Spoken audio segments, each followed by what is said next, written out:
కదా. ఉచిత విద్య వైద్యం ఇచ్చిన సత్తా నా ఒక్కడికే ఉంది కదా.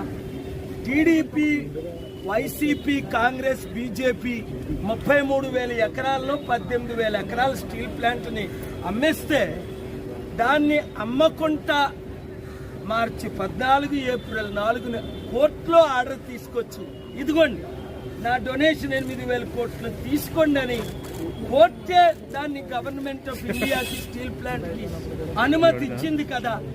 మరి ఇంకెందుకు అనుమానం? అందుకనే గాజువాకలో ఎమ్మెల్యే అభ్యర్థిగా ఆ మంచి కొండ గుర్తుకే మీ ఓటేసుకోండి.